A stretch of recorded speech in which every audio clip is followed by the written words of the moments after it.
test fan mga idol ang kunan natin ng ampere reading, at ito ay naka number 3 at ang nare-read natin is 0.11 ampere.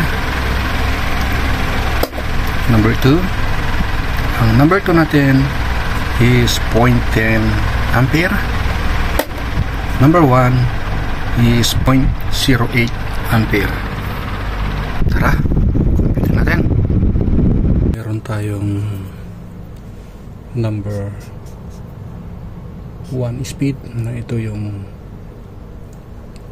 ng ampere nito is 0.08 ampere, at ang number 2 speed is 0.10 ampere, at ang number 3 speed is 0.11 ampere. Ngayon, kunin natin guys sa number 1 speed. Since ang voltage natin is 230, meron tayong ampere saka voltage, so ang missing is yung P. Therefore ito ang gagamitin natin na formula. P is equal to current times voltage. Therefore P is equal to 0.08 times 230 volts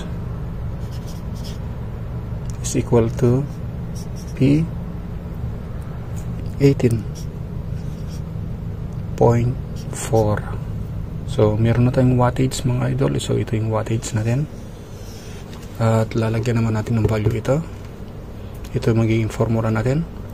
Kilowatt hour is equal to watts. Ito yung watts. Time, kung ilang oras natin gagamitin, divided by 1000.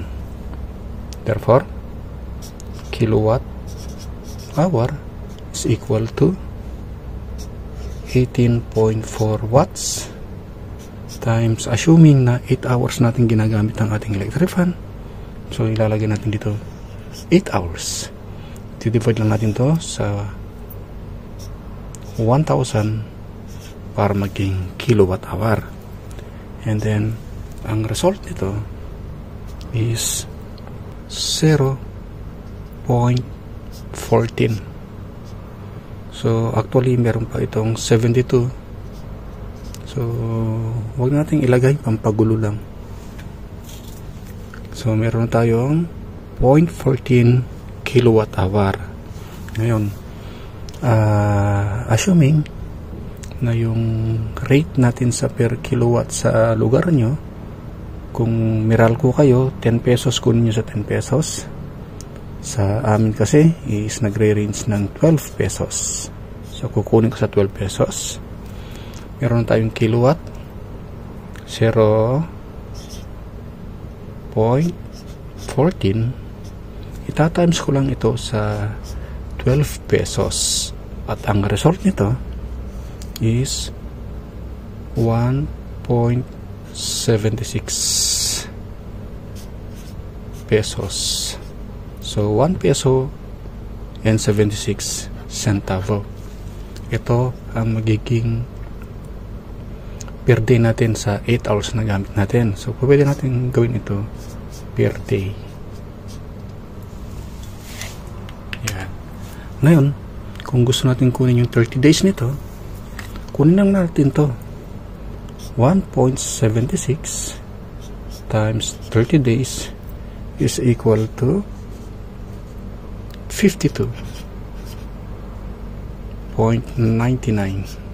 Okay, so 53. So this will be per month. So ito magiging bill natin sa isang buwan, gamit lang ang number 1 speed. Kaya na ba nating computein ang para sa number 2 at number 3? Kung hindi, i-shortcut na lang natin. Okay? So dito, kunin natin sa per month na.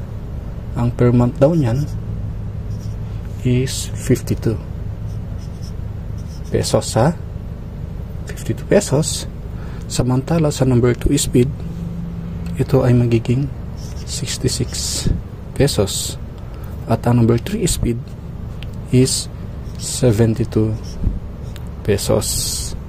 So ito mga idol is na-compute ko na at papakita ko pa rin sa inyo.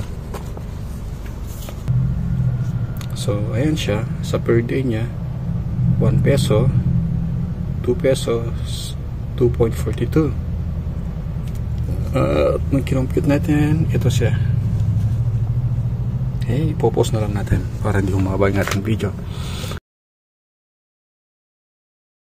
So by the way, yung electric fan natin is rated 40 watts. Ang voltage dito sa amin is 240 volts, 50 hertz.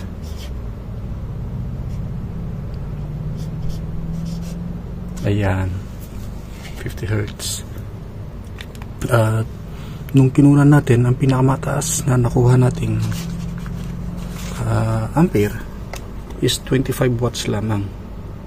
Ito, yung 25 watts na yan para sa 11 ampere. Ayan, para sa 11 ampere. So 25. So malayo yung wattage na binigay nung manufacturer.